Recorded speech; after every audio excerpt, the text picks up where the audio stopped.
कमजोर तब रुकते हैं जब वे थक जाते हैं, और विजेता तब रुकते हैं जब वह जीत जाते हैं। रत्न बिना रगड़े कभी नहीं चमकते, वैसे ही आदमी का व्यक्तित्व बिना संघर्ष नहीं निखरता। मैं यह नहीं सोचता कि ईश्वर हमारी तरफ है या नहीं, हमारा ईश्वर की तरफ होना मेरे लिए सबसे बड़ी बात है। ईश्वर हमेशा सही होता है। अनेक देशों में भ्रमण करने के पश्चात मैं इस निष्कर्ष पर पहुंचा हूं कि संगठन के बिना संसार में कोई भी महान एवं स्थायी कार्य नहीं किया जा सकता।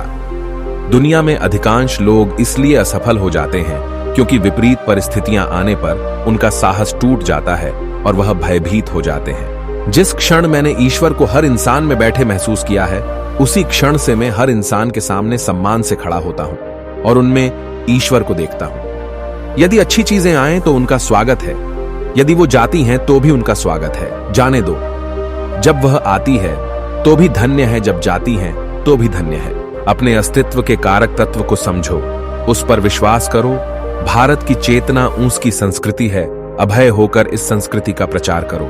हम वो हैं जो हमें हमारी सोच ने बनाया है, इसलिए इस बात का ध्यान रखिए कि आप क्या सोचते हैं। शब्द गौण हैं, विचार रहते हैं, वे दूर तक यात्रा करते हैं। हमारे विचार चीजों को खूबसूरत या बदसूरत बनाते हैं। सारी दुनिया हमारे मन में ही है, इसलिए चीजों को नई रोशनी में सकारात्मकता से देखना सीखें। हमारे व्यक्तित्व की उत्पत्ति हमारे विचारों में है, इसलिए ध्यान रखें कि आप क्या विचारते हैं। शब्द गौण हैं, विचार मुख्य हैं और उनका असर दूर तक होता है। यदि संसार में कहीं कोई पाप है तो वह है दुर्बलता।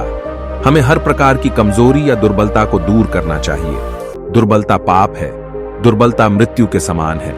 नेतृत्व करते समय सबके दास हो जाओ, निस्वार्थ हो और कभी एक दोस्त को पीठ पीछे दूसरे की निंदा करते मत सुनो। अनंतत सफलता तुम्हारे हाथ लगेगी। मनुष्य जाति को इस प्रकार पुकारना है कि जागो, उठो और धैर्य की उपलब्धि के बिना रुको नहीं। यही एकमात्र कर्म है, त्याग ही धर्म का सार है और कुछ नहीं। क्या तुम नहीं अनुभव करते कि दूसरों के ऊपर निर्भर रहना बुद्धिमानी नहीं है? बुद्धिमान व्यक्ति को अपने ही पैरों पर दृढ़ता पूर्वक खड़ा होकर कार्य करना चाहिए। जिस तरह से विभिन्न स्रोतों से उत्पन्न धाराएं अपना जल समुद्र में मिला देती है, उसी प्रकार मनुष्य द्वारा चुना हर मार्ग, चाहे अच्छा हो या बुरा, भगवान तक जाता है। जिस शिक्षा से हम अपना जीवन निर्माण कर सके, मनुष्य बन सके, चरित्र गठन कर सके और विचारों की सामंजस्य कर सके, वही वास्तव में शिक्षा कहलाने योग्य है। कभी मत सोचिए कि आत्मा के लिए कुछ असंभव है। ऐसा सोचना सबसे बड़ा अधर्म है। अगर कोई पाप है तो वो यही है, ये कहना कि तुम निर्बल हो या अन्य निर्बल हैं। अगर धन दूसरों की भलाई करने में मदद करे तो इसका कुछ मूल्य है, अन्यथा ये सिर्फ बुराई का एक ढेर है और इससे जितना जल्दी छुटकारा मिल जाए उतना बेहतर है। अच्छे अभिप्राय, निष्कपटता और अनंत प्रेम विश्व को जीत सकते हैं। इन गुणों से युक्त एक आत्मा लाखों पाखंडियों और पाशविकों की काली योजनाओं को नष्ट कर सकती है। यदि स्वयं में विश्वास करना और अधिक विस्तार से पढ़ाया और अभ्यास कराया गया होता तो मुझे यकीन है कि बुराइयों और दुहक का एक बहुत बड़ा हिस्सा गायब हो गया होता। जब तक करोड़ों लोग भूखे और अज्ञानी रहेंगे, मैं उस प्रत्येक व्यक्ति को विश्वासघाती मानूंगा जो उनकी कीमत पर शिक्षित हुआ है और उनकी ओर बिल्कुल भी ध्यान नहीं देता है। यह मत भूलो कि बुरे विचार और बुरे कार्य तुम्हें पतन की ओर ले जाते हैं। इसी तरह अच्छे कर्म व अच्छे विचार लाखों देवदूतों की तरह अनंत काल तक तुम्हारी रक्षा के लिए तत्पर है। कोई व्यक्ति कितना ही महान क्यों न हो, आंखें मूंद कर उसके पीछे न चलिए।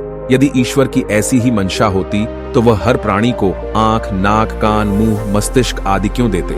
उठो मेरे शहरों, इस भ्रम को मिटा दो कि तुम निर्बल हो। तुम एक अमर आत्मा हो, स्वच्छंद जीव हो, धन्य हो, सनातन हो। तुम तत्व नहीं हो, तत्व तुम्हारा सेवक है। तुम तत्व के सेवक नहीं हो। आप अपने को जैसा सोचेंगे आप वैसे ही बन जाएंगे। यदि आप स्वयं को कमजोर मानते हैं तो आप कमजोर ही होंगे और यदि आप स्वयं को मजबूत सोचते हैं तो आप मजबूत हो जाएंगे। यही दुनिया है। यदि तुम किसी का उपकार करो तो लोग उसे कोई महत्व नहीं देंगे, किंतु ज्यों ही तुम उस कार्य को बंद कर दोगे, वे तुरंत तुम्हें बदमाश प्रमाणित करने में नहीं हिचकिचाएंगे। भिखारियों को लूटकर या चींटियों का शिकार करके क्या लाभ हो सकता है? अतः यदि प्रेम करना है तो ईश्वर से करो। इन सांसारिक वस्तुओं की परवाह कौन करता है? यह संसार मिथ्या है। सफलता पहले से की गई तैयारी पर निर्भर है और बिना ऐसी तैयारी के असफलता निश्चित है। मनुष्य के चरित्र का नियमन करने वाली दो चीजें होती हैं, बल और दया, बल का प्रयोग सदैव हम सभी शक्तियां और सुविधाओं और स्वास्थ्य उपयोग करने के लिए करते हैं। दया दैवीय संपत्ति है। रुको मत। समय कभी सही नहीं होगा। जहां आप खड़े हैं वहीं से शुरू करें और मौजूदा संसाधनों का इस्तेमाल करें और काम करें। जब कभी भारत के सच्चे इतिहास का पता लगाया जाएगा, तब यह संदेश प्रमाणित होगा कि धर्म के समान ही विज्ञान, संगीत, साहित्य, गणित, कला आदि में भी भारत समग्र संसार का आदि गुरु रहा है। मैंने हमेशा से यह पाया है कि कड़ी सजा या न्याय की तुलना में दया ज्यादा मीठे फल देती है। मनुष्य जैसे जैसे उन्नति करता है, विवेक और प्रेम उसके जीवन के आदर्श बनते जाते हैं। उसकी इन बातों का जैसे जैसे विकास होता है, वैसे ही उसके इंद्रिय विषयों में आनंद करने की शक्ति क्षीण होती जाती है। बाधाएं वो चीज होती हैं जिनके आप तब देखते हो जब आपकी नजर अपने लक्ष्य से दूर हट जाती है। किसी की निंदा ना करें।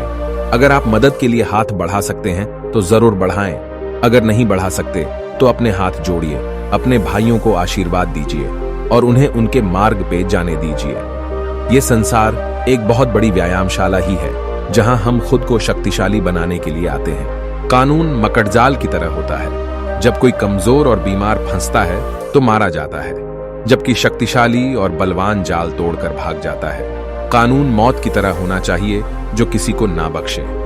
जीवन में संबंध होना बहुत जरूरी है, पर उससे भी जरूरी है उन संबंधों में जीवन होना। और भी ऐसे ही नॉलेजफुल एंड इंस्पायरिंग वीडियोस के लिए हमारे चैनल को सब्सक्राइब करें।